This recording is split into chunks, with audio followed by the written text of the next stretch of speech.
we embarked on Assassin's Creed PSP Bloodlines, I mean, obviously the first thing that came to mind was we were taking Assassin's Creed for the next-gen console, something that was built for the ground up, and trying to bring it over to the smaller handheld experience of the Sony PSP.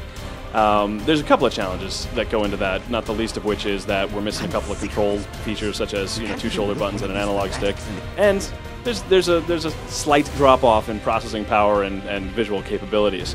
So, the team has, the studio has a very kind of robust engine. The Elemental engine's been used by Kryptonite Games to ship dozens of games on multiple platforms, so it has some of the scaling capability necessary to emulate the console experience on the smaller platform. So, I mean, just from a pure technical standpoint, the sacrifices that had to be made and sort of the optimizations that had to be put into play to bring that experience to bear were pretty draconian in their inception. I mean, every single little bit counts when it all comes down to it. On top of that, there's the consideration of you taking a console experience and bringing it down to a handheld space, which is more of a short burst gameplay, 15-minute experience. Yet you can't lose the immersive world of the Assassin's Creed brand, the Assassin's Creed franchise.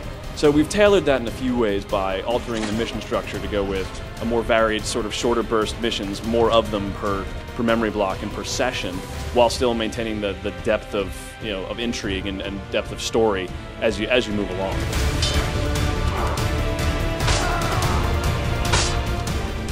Assassin's Creed the franchise is very much about freedom of world, ownership over the entire world, the ability to smoothly transition anywhere you want to go. And the experience on the PSP can be no different. So what we tried to bring into play was, keeping the same fundamentals of the Assassin's Creed brand and the same moves and abilities of Altair, even with the limited button set. Now, as far as what sacrifice had to be made from a control standpoint, there really weren't that many. We were able to as closely match and closely map everything as possible, and I think by maintaining a high frame rate and a very smooth feel, we were able to bring the same feeling of Altair and same feeling of the Master Assassin to the PSP.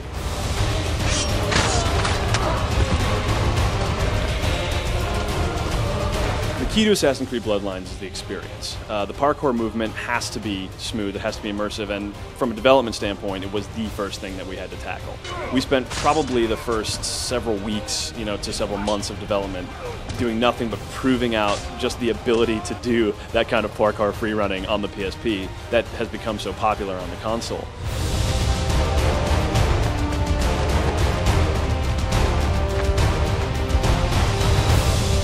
The Assassin's Creed Bloodlines for the PSP picks up right where the console version left off.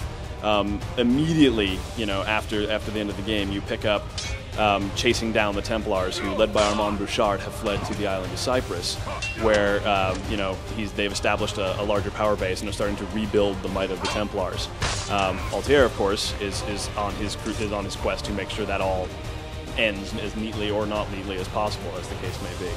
As far as the overarching franchise, the character of Desmond and the character of Lucy do not make an appearance in the PSP version. The Animus is used as the obvious bridge to the fact that this is still the view of Altair's memories and you're still playing Altair, but it continues his storyline and also enhances the relationship that started at the end of the last game between Altair and Maria, who are the two primary characters in this version. One of the cool features of Assassin's Creed Bloodlines for the PSP is the interoperability between the PSP and the PS3 version of Assassin's Creed 2. Throughout the course of the PSP version of Bloodlines, you can collect these Templar coins that are used as currency, but can also be transferred over to Ezio within the confines of Assassin's Creed 2, and and gone through some kind of currency exchange into florins that can be used in that game. In addition, as you defeat these Templar captains, these captains of Armand Bouchard, you can collect their weapons and transfer them across to the PS3 version to be used by Ezio. In addition, you can also get these same codices and health upgrades from Ezio and transfer them back to Altair inside the PSP. Assassin's Creed Bloodlines for the PSP will be available this holiday season.